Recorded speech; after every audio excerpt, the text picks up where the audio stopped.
बिस्मिल्लाहिर्रहमानिर्रहीम अस्सलामुअलैकुम दोस्तों। आज हम बात करेंगे फ्यूचर परफेक्ट कंटिन्यूस टेंस यानी फ़ेल मुस्तकबिल मुकम्मल जारी की। यानी ये एक ऐसा ज़माना है जिसमें कोई काम आने वाले ज़माने में जारी रहने के बाद मुकम्मल होता है। अब हमें पता कैसे चलेगा कि ये फ्यूचर परफेक्ट कंटिन्यूस टेंस है। दोस्तों, फ्यूचर कंटिन्यूस टेंस की जब हम बात की थी और इसकी सिंबल के बारे में बात की थी तो हमने देखा था कि उर्दू फ़िक्रे के आखिर पर रहा होगा, रही होगी, रहे होंगे वगैरह आता है। और फ्यूचर परफेक्ट कंटिन्यूस टेंस की बात करें तो इसमें भी उर्दू फ़िक्रे के आखिर पर रहा होगा, रही होगी, रहे होंगे वगैरह ही आता है। तो फिर कैसे पता चलेगा कि ये फ्यूचर कंटिन्यूस टेंस है या फ्यूचर परफेक्ट कंटिन्यूस टेंस है? दोस्तों, इसमें दो मेन डिफरेंस पाए जाते हैं। वो ये हैं कि फ्यूचर कंटिन्यूस टेंस में वक़्त का ज़िक्र नहीं होता, लेकिन फ्यूचर परफेक्ट कंटिन्यूस टेंस में वक़्त का ज़िक्र आता है। जैसे अली पढ़ रहा होगा, ये फ्यूचर कंटिन्यूस टेंस है, लेकिन अली 2 घंटे से पढ़ रहा होगा, ये फ्यूचर परफेक्ट कंटिन्यूस टेंस है। जो सेकंड डिफरेंस है वो ये है कि वक़्त के ज़िक्र के बाद वर्ड यानी लफ्ज़ से भी आता है।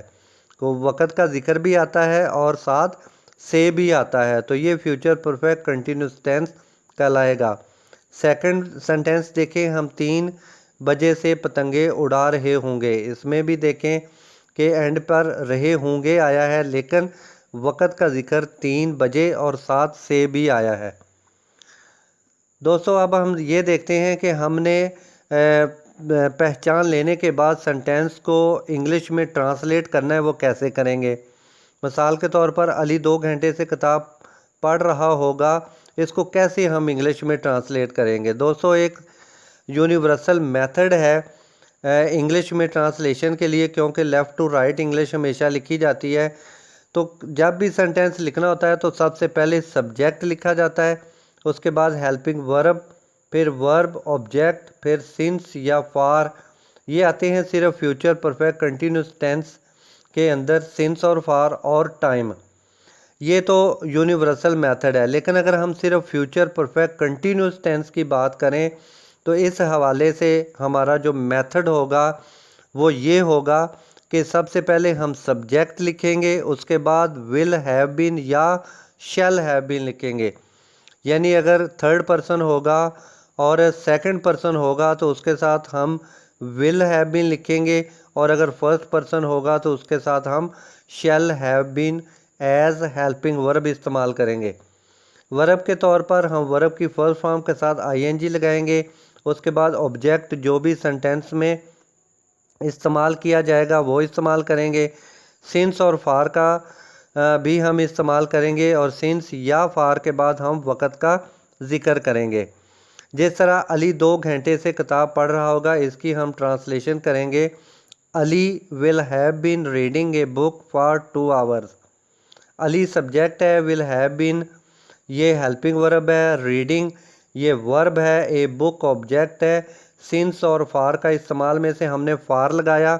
दोस्तों, हमने प्रेजेंट परफेक्ट कंटिन्यूस टेंस और फ्यूचर और पास्ट परफेक्ट कंटिन्यूस टेंस में भी बताया था कि सिंस किस लिए इस्तेमाल करते हैं और फार किसके लिए इस्तेमाल करते हैं। दोबारा बताया जा रहा है कि जो सिंस है वो हमेशा स्टार्टिंग ऑफ टाइम के लिए इस्तेमाल करते हैं, जिस तरह सुबह से, दोपहर से, शाम से, 3 बजे से। तो ये क्या है, ये स्टार्टिंग ऑफ टाइम है। और जो फार है ये कलेक्शन ऑफ टाइम के लिए इस्तेमाल किया जाता है, जैसे 2 बजे से, 4 बजे से, कई दिनों से। तो ये क्या है, ये कलेक्शन ऑफ टाइम या अमाउंट ऑफ टाइम है। तो स्टार्टिंग ऑफ टाइम के लिए सिंस और कलेक्शन ऑफ टाइम के लिए फार इस्तेमाल करेंगे। तो इसलिए क्योंकि 2 आवर्स 2 घंटे ये कलेक्शन ऑफ टाइम है, इसलिए यहाँ पे हम फार इस्तेमाल करेंगे। सेकंड में देखें, we shall have been flying kite since 3 o'clock। हम 3 बजे से पतंगे उड़ा रहे होंगे।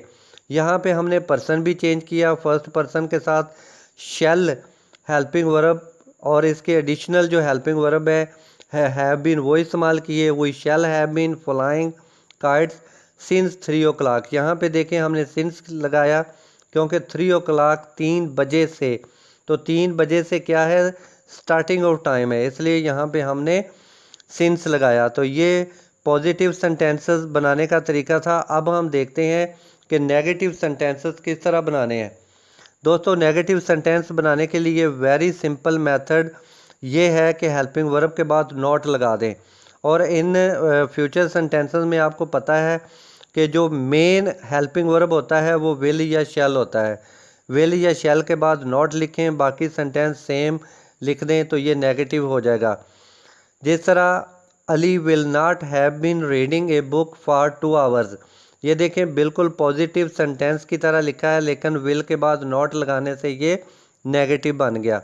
इसी तरह we shall not have been flying kite since 3 o'clock, हम 3 बजे से पतंगे नहीं उड़ा रहे होंगे, ये भी बिल्कुल पॉजिटिव सेंटेंस की तरह है, लेकिन शैल के बाद नॉट लिखने के बाद हमने इसको नेगेटिव बना दिया।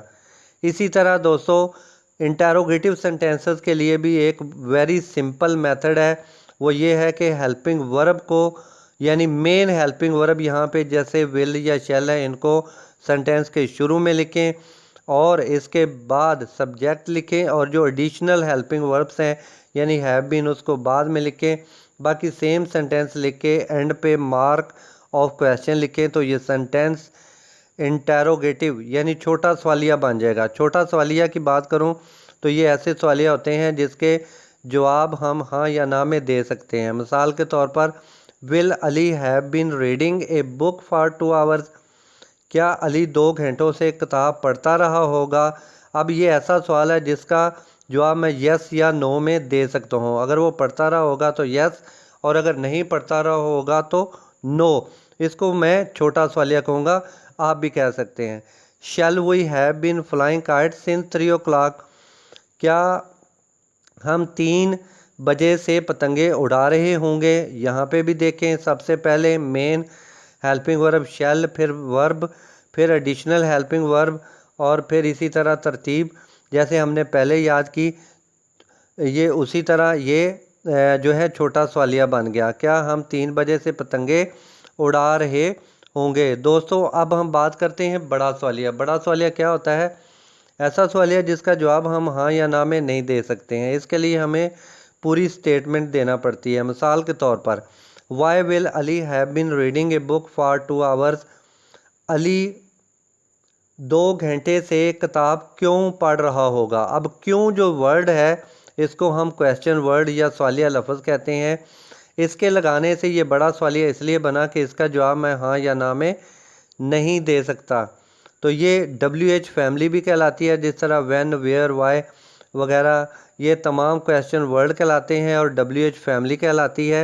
ये मैं अपनी इस्लाह में इसको बड़ा सवालिया कहता हूँ, आप भी कह सकते हैं। सेकंड सेंटेंस देखें, since when shall we have been flying kites, कब से। अब यहाँ पे देखें, कब से का मतलब यहाँ पे वक़्त का जिक्र किया जा रहा है। Since when shall we have been flying kites, हम कब से पतंगे उड़ा रहे होंगे। तो अब यहाँ पे सिंस शुरू में आया क्योंकि व्हेन जो है ये टाइम को मेंशन कर रहा है, ये टाइम शो कर रहा है। व्हेन जो है ये क्वेश्चन वर्ड भी है, वक़्त भी शो कर रहा है, इसलिए इससे पहले हमने सिंस लगा